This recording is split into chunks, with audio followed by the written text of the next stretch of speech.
What's going on, everybody? Welcome to the Ring the Bell show here on the RTB Philly Sports Network. I am Christy Francisco. What's going on, everyone? Hope you all had a great Halloween. If for those who had kids, obviously, but if you're an adult and you went trick or treating, all the power to you, right? Yeah, it was a great time. We took our kiddos to a new um, development this time around with some new friends, and it was just spectacular. Such a great time. It helps that the fact that it was over 70 degrees where we were. And it was just terrific. Fun time had by all. But look, now we're here for another week of this new Baseball's Best series that I created last week. We talked about my top 10 best outfielders of the 1990s. This week, um, we're going to those who threw the ball to those said outfielders, and this is the best starting pitchers. My top 10 best starting pitchers of the 1990s. It's just the names on this list are just insanity. What we have on this list. However, I'd be remiss if I'm not going to sit here and kick things off and talk about Juan Soto and his chances of coming to Philadelphia to play with the Phillies for presumably the next 12 to 15 years, which is most likely obviously what the term of that deal is going to look like. Um, and look, congrats to the Dodgers, by the way, becoming world champions. Uh, Freddie Freeman win the World Series MVP, one of the best human beings in professional sports. So, if you don't like the Dodgers, just be happy for a guy like Freddie Freeman. Shohei Ohtani is first year away from that just black hole of an organization, the LA Angels, comes over, signs that, record $700 million contract, wins a World Series and probably an MVP his first year in the National League and with the Dodgers. Um, just incredible. Mookie Betts is now the only player in baseball who's a 3-time World Series winner. So he's basically punched his ticket into Cooperstown. Same with Freddie Freeman. Obviously, Ohtani is well on his way there. Just an incredible team. Look, was I happy that the series ended in 5 games? No, I really think it would have been great for baseball if the Yankees could have snuck another win in there to take this series to at least 6 games. I know the ratings were good, very good, but not as good as I think baseball definitely expected them to be. I think they wanted the series to go a little bit longer to generate more interest as you get later in a World Series series. It starts bringing more eyeballs in, right? So the best thing ever would have been if there was a game 7.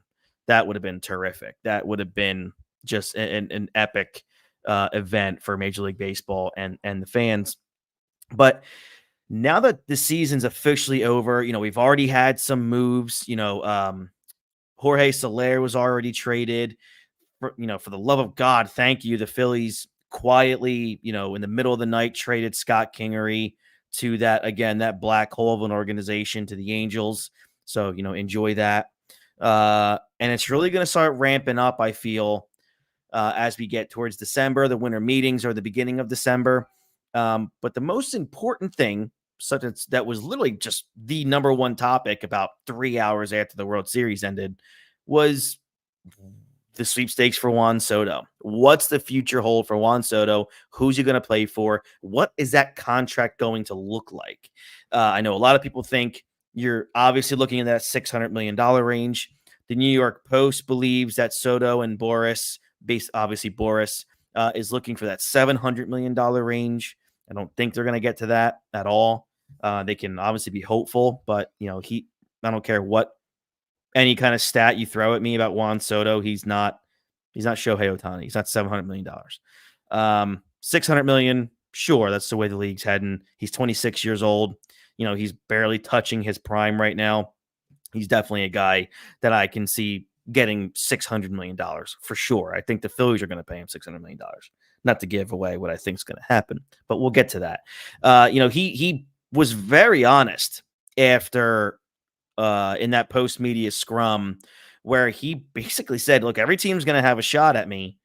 I'm basically going to he left out all but I'm going to go to the highest bidder. Now, of course, he's going to say that, and that I'm really happy he's honest because I think it's true. This is probably going to be his only contract, the only mega contract he's going to sign. If he's 26 and he and Boris, Boris is a kind of agent that likes years. Obviously, the money number is terrific. That's what every player looks at, but he likes that term, 12, 13, 14, 15 years. That's what he's looking for. That'll take Soto into his age, 40, 41 season. So realistically, he's going to get every single penny that he wants, or that every single penny that he asks for, he's going to go after it. Whoever the highest bidder is, I believe that's where he's going to go. This is his one and only contract.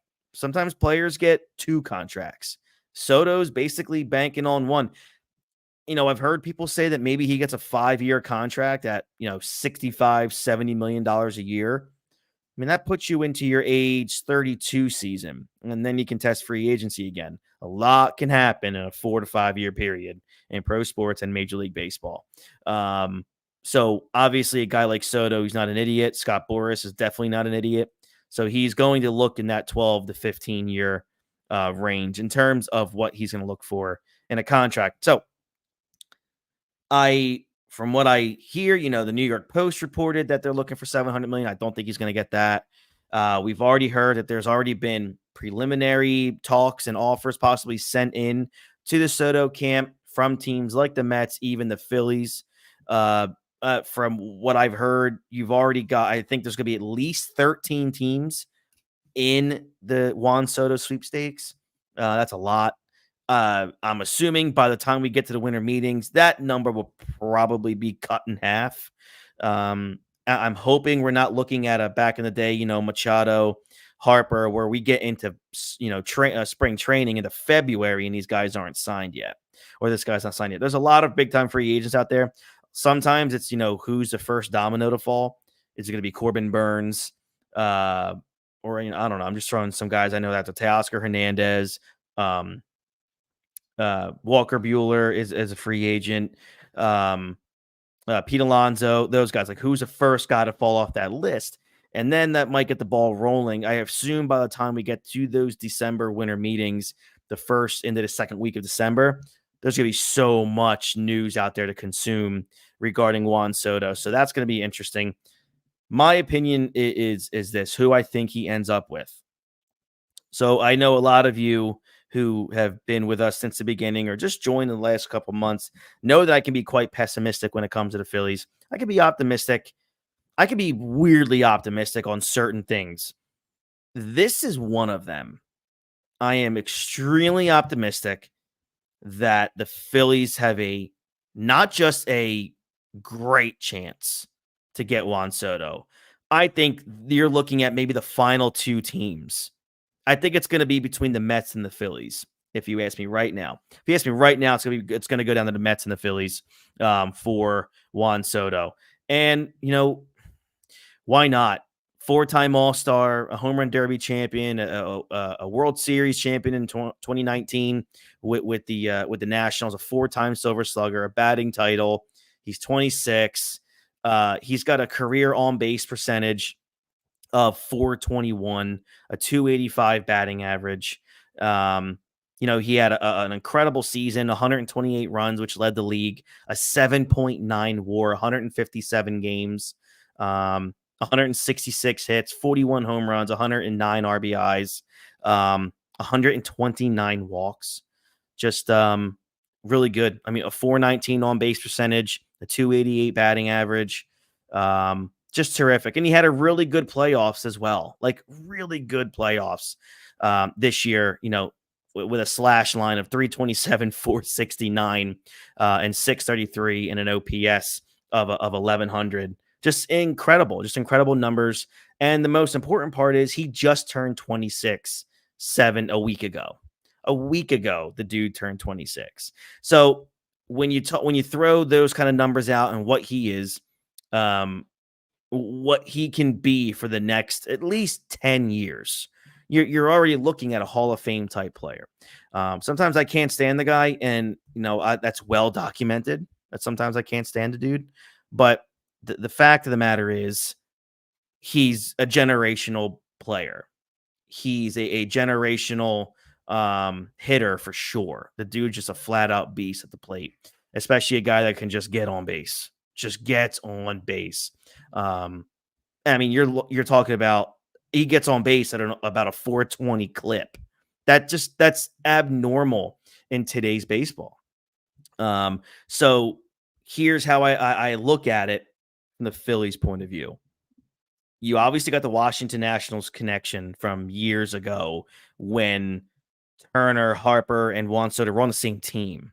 Um, we know it's well documented that all three of those guys are very good friends to this day. So that plays a big part. Bryce Harper and Juan Soto share an agent, Scott Boras. Um, so that's another thing. A lot of chatter is going to be going on with those parties, which is great. Then you look at Kevin Long, the Phillies hitting coach. Juan Soto is very familiar and is a huge proponent and fan of Kevin Long. And Kevin Long is with the Philadelphia Phillies still. He's going to be back there next year. That's a big deal. And then you have the ownership. You have ownership who, in terms of John Middleton, and they just added more people to the ownership group. I think that was reported today, actually. So that's even, more funds just coming into the organization. And if Middleton's bringing them in and signing off on this, clearly it's they got to have the same kind of mindset as John Middleton. And Middleton's already gone on record. Money is no object. He had a quote in Sports Illustrated in the beginning of October where he's like, no one's going to remember me for the amount of money that I have. They're going to remember me for the amount of money, that I put into this franchise to try to win a championship, multiple championships. And he's like, I'm not going to worry about my great, great, great grandkids and the money that I leave there because I'm not going to be here. So it doesn't really matter. So the fact that the Phillies have ownership in John Middleton, who is of the mindset where you got a guy like Juan Soto out here. Look, Dave Dombrowski, you do what you have to do to get him here. And I believe that. That's why I'm so optimistic, is because I think the Phillies have an owner in John Middleton, a majority owner in John Middleton, who I am a firm believer that he has already spoken to Dave Dombrowski and has said to him, whatever it takes, in so many words, whatever it takes, get him here. If you believe the multitude of reports that came out last year that the Phillies offered the most money to Yamamoto, it's just that he wanted to play on the West Coast with Ohtani and the Dodgers. I get that. But the fact is, the Phillies went after it. And I'm not going to fault them for not getting a guy when they offered him the most money. I'm not going to fault them for that. They did what they had to do. There's two sides to this, and you can offer anyone you want any amount of money. They got to choose you. So I think there's a really good chance. I think the Phillies, what benefits them is, based on what they gave Bryce in terms of years, based on what they gave Trey Turner in terms of years, I definitely can see the Phillies just going to Boras and company and saying, look, we'll give you 15 years. I don't think the Mets are going to offer him 15. I think the Mets would offer him anywhere between 12 and 13.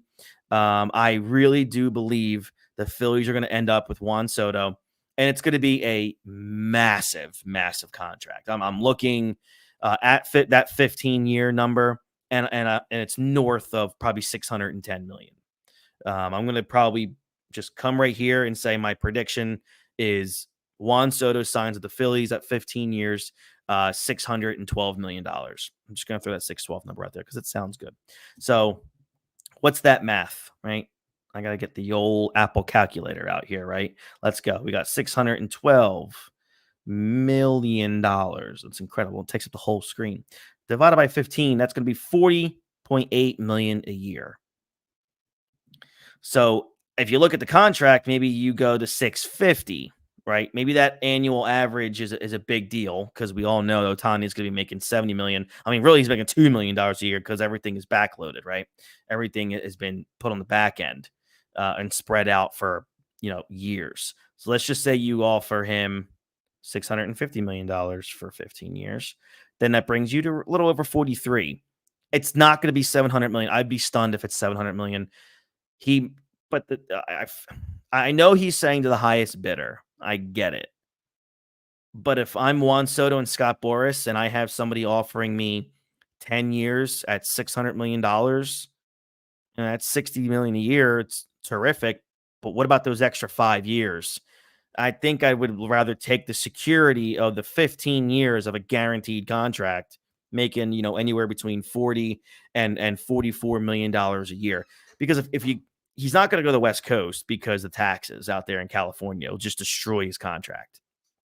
Any player who signs in the West is an idiot. And, God bless you, Shohei Ohtani. He makes all his money from endorsements. He doesn't need the Dodgers money. But nonetheless, that, you get taxed so hard over there.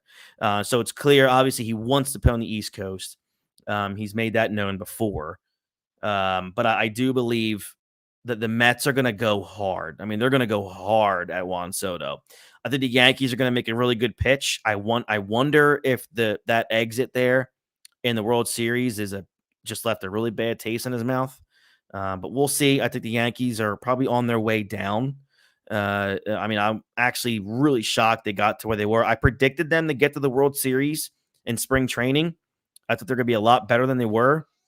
I mean, they ended up in the World Series, but I don't think the Yankees are going to be such a 90 to 95 win team next season, especially if you lose Juan Soto. If you don't sign back Juan Soto, that's a massive hole in your lineup, clearly, for any team if you lose a Juan Soto.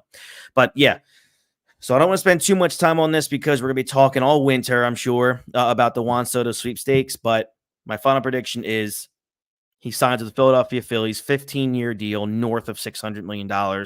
And it's just going to be mayhem if he signs in Philadelphia. It's going to be a lot of fun. But okay, let's get to this list. The top 10 starting pitchers of the 1990s. And I'm going to kick it off with one of 3 Atlanta Braves on my list. There's a nice little spoiler for you. John Smoltz. Look, Smoltz was part of that.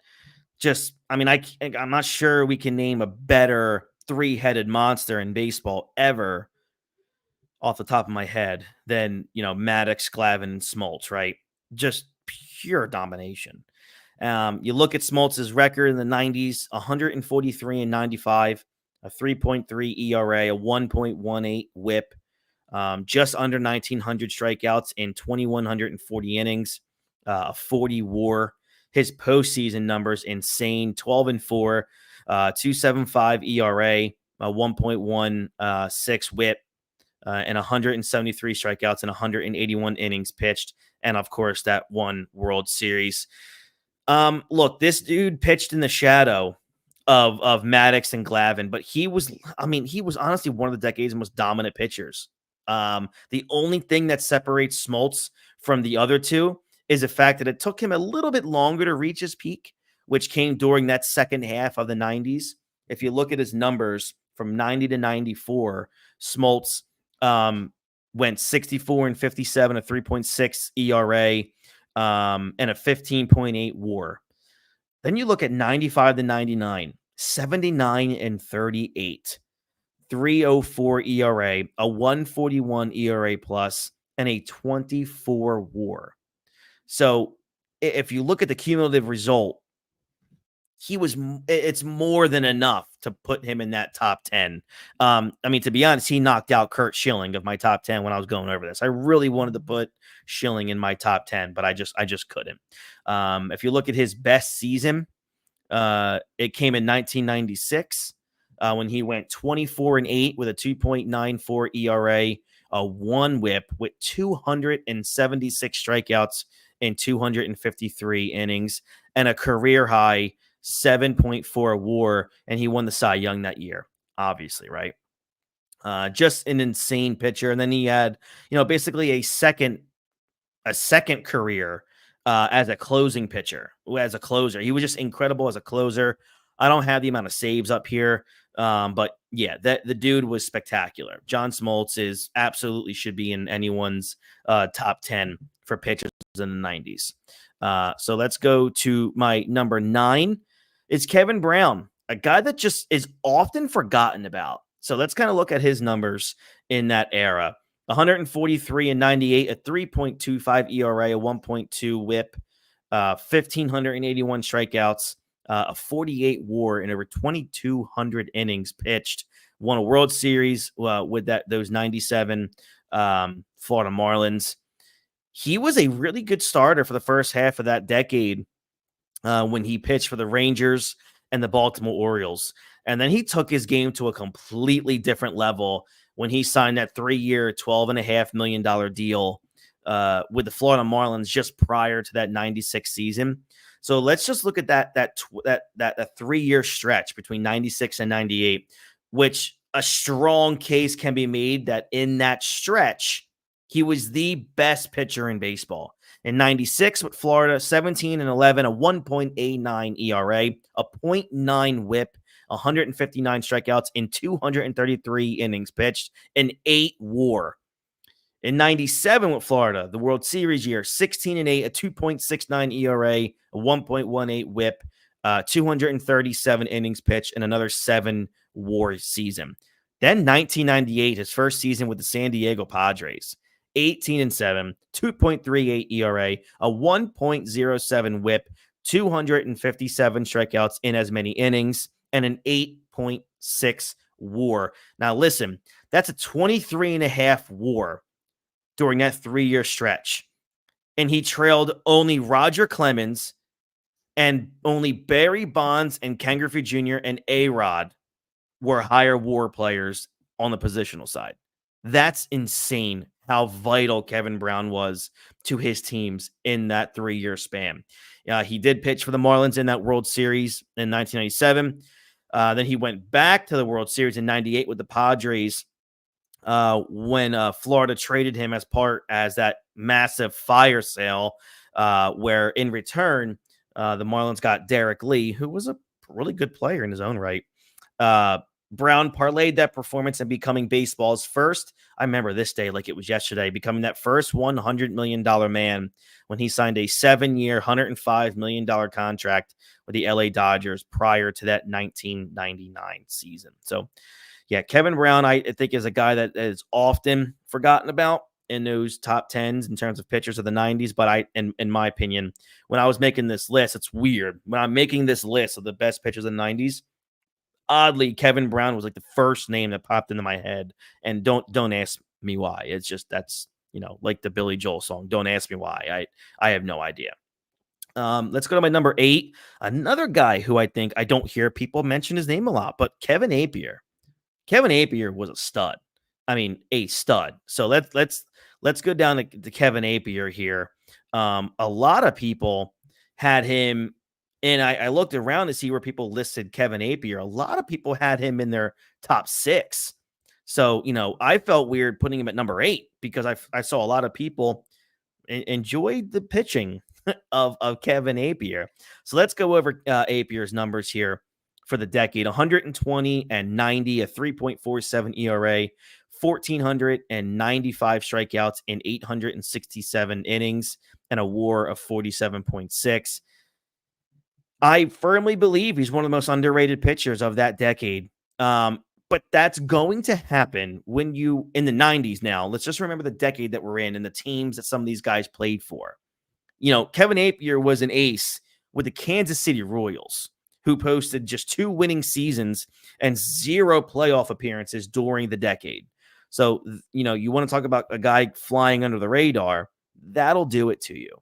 He was a number 9 overall pick in the 1987 draft. He became a full member of the Royals starting rotation in 1990, where he went 12 and 8 with a stellar 2.76 ERA and 127 strikeouts and 185 innings, and he finished 3rd in the AL Rookie of the Year voting. Then from 1990 through 97, he posted a 3.2 ERA, 140 ERA plus, while averaging 30 starts and over 205 innings per year. He had a 46.4 WAR during that 8-year stretch that made him one of baseball's most elite players from a WAR perspective. So here's a list, and I just did it with Kevin Brown, from how vital that 46.4 WAR is. I'm going to go over that with you right now. Now, here's a list of all the pitchers and position players with more than 45 WAR during that span. Barry Bonds, 68.3. Roger Clemens, 57.2. Ken Griffey Jr., 56. Greg Maddux, 55.6. The Big Hurt, Frank Thomas, 47. Kevin Appier, 46.4. It's pretty impressive company for a guy that not often gets mentioned as a great, great pitcher. And Kevin Appier was that guy in the 1990s. Just a really, really good pitcher. All right, my number 7 is a guy I loved watching pitch, especially when he went to the Yankees, just a dominant power pitcher, is Mike Mussina. I'm a huge Mike Mussina guy. And you know his numbers are going to prove it. So let's just go over them. He's in the Hall of Fame, rightfully so. Hold on, I got to take a swig of water for the working man here. Gotta get the vocal cords a little moist here. 136 and 66, 3.5 ERA, 1.17 WHIP, 1,325 strikeouts in almost 1,800 innings with a 42 WAR. He got a late start to the decade, obviously, as his first full season with the Orioles in the majors came in 1992. He was drafted 20th overall in that 1990 draft. But I'll tell you what, he made up for lost time. That's for damn sure. He went 18-5 with a 2.54 ERA, a 1.08 WHIP, and 130 strikeouts in 241 innings in 1992, where he nabbed his first All-Star game and finished 4th in the AL Cy Young voting. After that, he went on to earn 5 All-Star selections during the decade while finishing in the top 5 in Cy Young voting 5 different times as well. The Orioles were a playoff team in 96 and 97. They reached the ALCS both years with Mussina obviously anchoring the top of that staff as their ace. He did his part during the 97 postseason where he posted a 1.24 ERA in 29 innings. You talk about dominance. That's incredible. Just incredible. He won 4 straight Gold Glove Awards to close out that decade, and he finished the 1990s with 6 seasons of at least a 5 WAR. So the dude was just so dominant. I believe he went in the Hall of Fame last year. So well-deserved. Mussina was just one of those power pitchers I loved watching. And obviously he's got a great name too. What terrific name for baseball. But all right, let's go to what number are we up to now? I think we're at number 6, correct? Number 6, yeah. Number 6 I have on this list, David Cone. Again, just another dude that I just don't hear that often, but the numbers are incredible. So let's go over them. 141 and 85, a 3.21 ERA, a 1.2 WHIP, kind of a high WHIP, but 1,930 strikeouts and a little over 2,000 innings and a 53 WAR. His postseason numbers are just as gaudy. A 7-2 record, 3.7 ERA, a 1.4 WHIP, kind of high again. 4-time World Series winner, though. He won 4 World Series titles during the 90s. First as that big, they use that term hired gun back in the day for the 92 Blue Jays. And then he was, an anchor in that dynasty at the end of the 90s with the New York Yankees in that starting rotation. He spent the first 2.5 seasons of the decade with the New York Mets, where he earned his second career All-Star selection in 1992. The Mets traded him to the Blue Jays that August in a deal that included a guy who should be in the Hall of Fame, one of the best second basemen of all time, Jeff Kent. He then signed a 3-year, $18 million deal to return to the Kansas City Royals, a team that drafted him in 1993, becoming the highest paid pitcher in baseball. He rewarded them by winning the Cy Young, the AL Cy Young in 1994, where he went 16-5 with a 2.94 ERA and 171 2/3 innings. And then after that, the Royals flipped him to the Blue Jays that offseason. Toronto traded him again to the Yankees at the 95 trade deadline as a rental. He ended up re-upping with the Yankees that year in free agency and went 51-24 with a 3.23 ERA and 142 ERA plus over the final 4 years of the 90s decade to help the team win 3 World Series titles. He's 25th all time. I think he's 25th, maybe 27th in all time in strikeouts. Um, he has a 61.6 WAR and 5 World Series rings and a Cy Young Award. So the fact that he's not in the Hall of Fame is kind of a joke, in my opinion. David Cohn probably deserves to be in that in that fraternity. All right, let's go to my number 5. We're in the top 5 already, and shocking, another Brave here, and that's the lefty himself, old reliable Tommy Glavine. Just dominant, man. Let's go over his numbers here. 164 and 87, a 3.2 ERA, 1.29 whip, 1,465 strikeouts, and over 2,200 innings. His postseason, the wins and losses don't look good. He's 10 and 11 in the postseason, but at 2.89 ERA is good. A 1.18 whip is decent in that era. Again, remember the 90s, guys. These pitchers are pitching to the behemoths. Like, just look at the top 10 outfielders that I named. You still have an entire infield and catchers of just studs in the 90s. So this is what these pitchers had to go up against.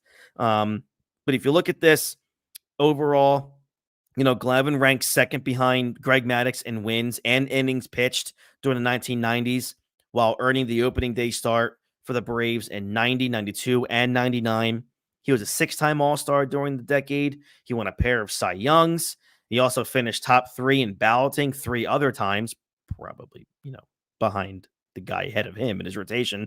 He went 20 and 11 with a 2.5 ERA and an NL leading 153 ERA plus in 246 innings in 1991 to take home that Cy Young for the first time, while Maddux was still at the time with the Cubs.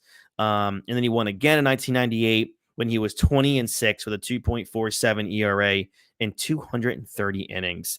He topped 200 innings 8 times during the 90s, with the 94 and 95 seasons sandwiched around that big strike that occurred. Those are the only exceptions, so it wasn't his fault. And he had a sub-3 ERA 5 different times.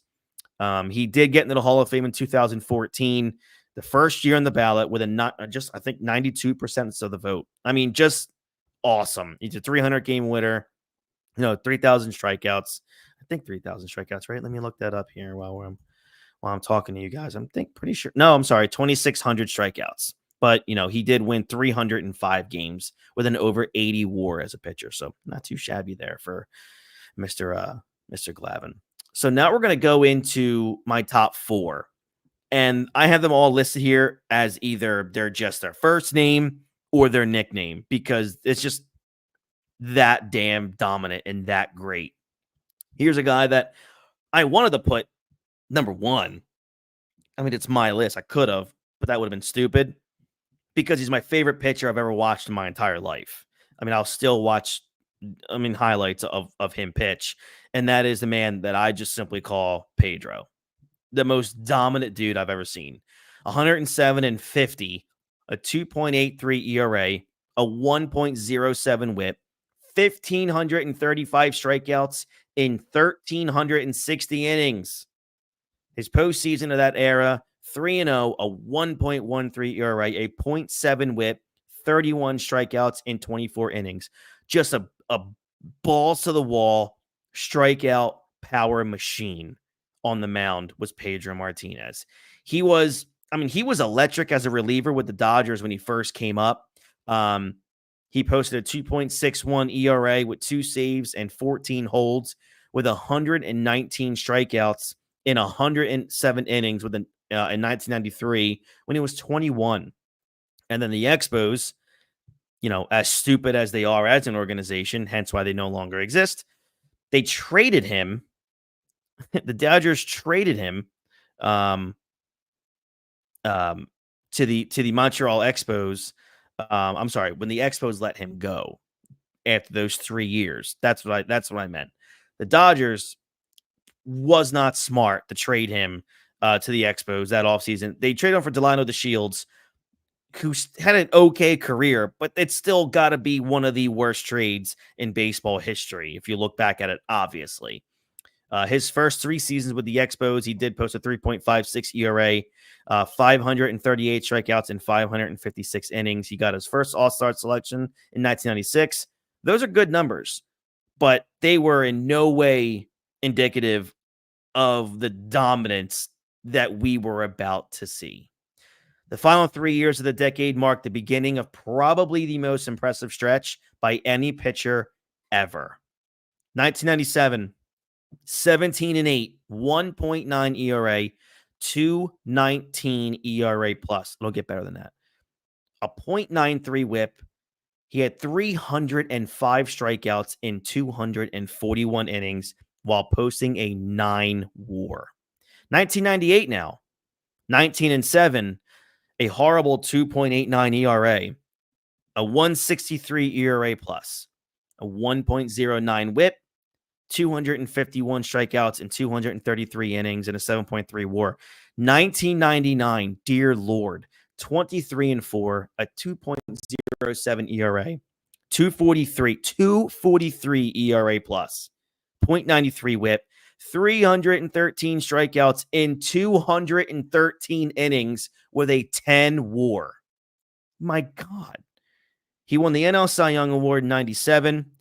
And then the Expos, they sold high. They shipped him the Boston Red Sox in exchange for pitching prospects Caro Pavano and Tony Armas. And then he added another Cy Young in 1999. And his just next level dominance continued through the 2003 season. He's my favorite pitcher I've ever watched. To this day, I don't think that'll ever change. I love Pedro, man. Just the most fun dude that I've ever watched pitch. Number 3 should be in the Hall of Fame. He's the Rocket, Roger Clemens, man. You want to talk about just gaudy career numbers, just incredible. Let's just go over it. One more swig of water here. All right, 152 and 89, a 3.02 ERA, 1.18 WHIP, 2,100 strikeouts, and just under 2,180 innings with a 68.1 WAR. Insane. He did win one World Series in that decade. He won the AL ERA title in 1990, 91, and 1992. He took home his third career AL Cy Young Award in 1991, when he also paced the AL in strikeouts, 241 and 271 innings pitched. That 3-year stretch was worth an impressive 27.1 WAR, and then, of course, cemented himself, and cemented his place as baseball's most elite pitcher. But the subsequent 4 seasons were, though, a bit rocky. In 1993, he had a 4.46 ERA. 1995, a 4.1 ERA. He hit free agency ahead of that age 34 season in 1997, and it was one of those things where he had a lot to prove. He really did. The Toronto Blue Jays took a massive chance that he would return to elite form when they signed him to that 4-year, $40 million contract, and he did quite well for himself. This is probably around the time that a lot of, I guess pessimists and people that talk about baseball, the steroid era, they probably believe this is the time where Clemens was on the old gear. 1997, 21-7, a 2.05, a 2.22 ERA plus, 1.03 WHIP, 292 strikeouts in 264 innings, a 12 WAR. 12. 1998, 20-6, a 2.65 ERA, a 1.10 WHIP, 271 strikeouts in 234 innings, and an 8.1 WAR. Those seasons netted him his 4th and 5th AL Cy Young Awards. Then Toronto traded him to the New York Yankees in exchange for David Wells, Graham Lloyd, and Homer Bush. Best name ever. He closed out the decade by winning his first World Series ring in 1999. Clemens was just great, dude. I mean, he epitomized the term power pitcher. And I kind of want to tell everyone, maybe newer, younger fans that are going to end up across this. I mean, he started pitching in the majors consistently in 1984. He won 2 Cy Youngs in the 80s. In 86, he went 24-4, where he won the Cy Young and the MVP. He won back-to-back MVPs in 86 and 87.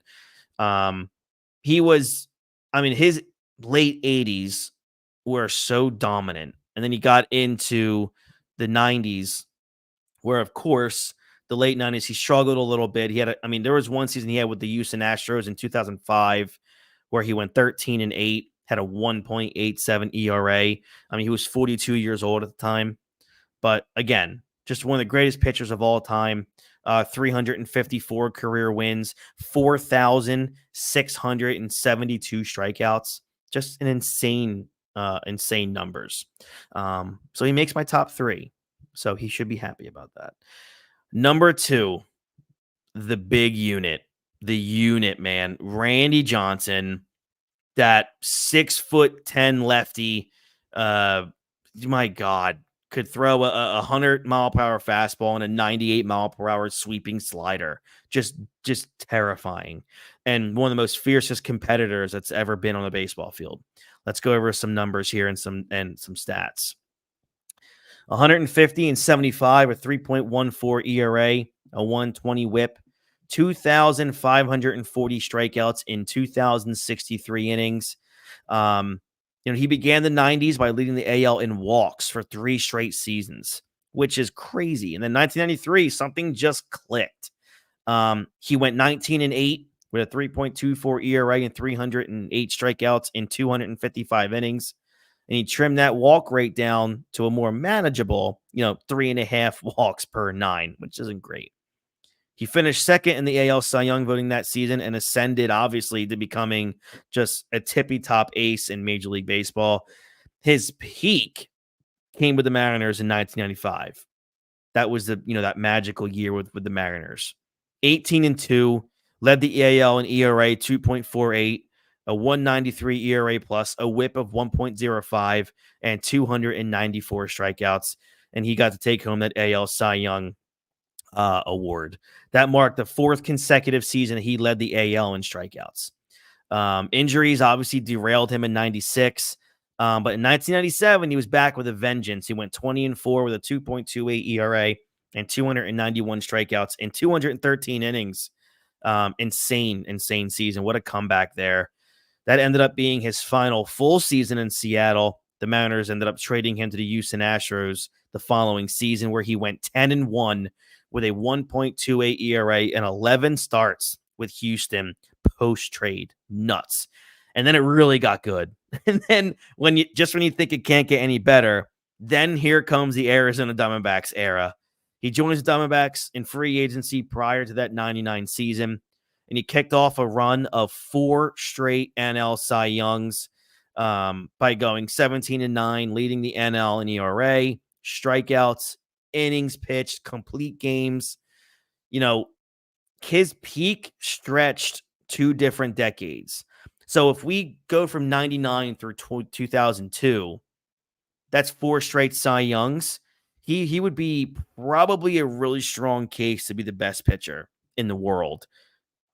But the Diamondbacks, dominance dipped into the 2000s, including his seasons with Curt Schilling as his number 2, and then the World Series win in 2001 with the Diamondbacks. Just insane. But this is the 90s, not the best pitchers of the 90s into the early 2000s. So let's go to the GOAT, man. I call him the GOAT because he is. I think he's the greatest pitcher to ever live. He's number 1 on my list. He should be number 1 on everybody's list, and that's the professor. That's Greg Maddux. Man, I love talking about Maddox's numbers. Let's go over it. 176 and 88, a 2.54 ERA, a 1.06 whip. The guy just didn't walk people. 1,765 strikeouts in 2,400 innings and a 65.5 WAR. After winning his first Cy Young Award with the Cubs in 92, Maddux signed a 5-year, $28 million contract with the Atlanta Braves leading into the 93 season. And then he put together probably the greatest run in MLB history in terms of pitchers. So let's go over this, shall we?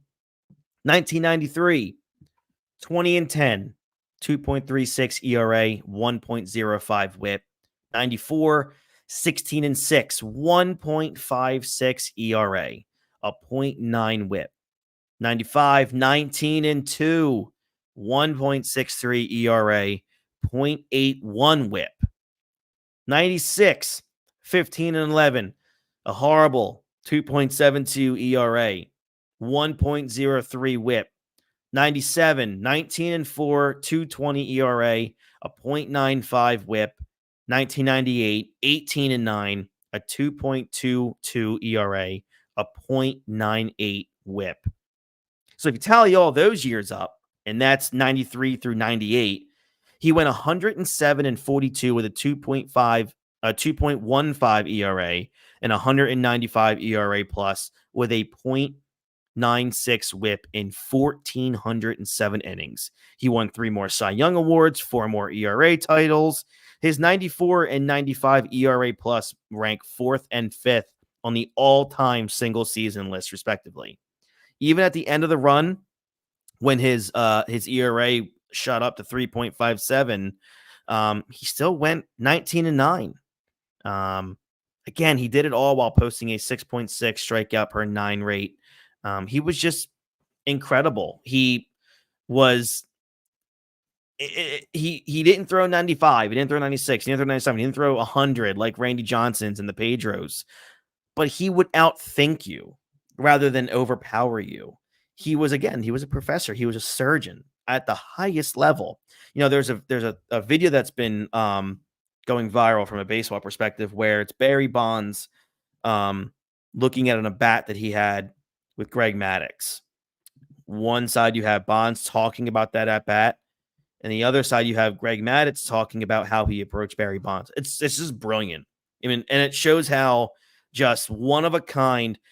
Greg Maddux, his position is one of one, and you look at the idea, of course, that Bonds is one of one at his expertise, which was, of course, hitting.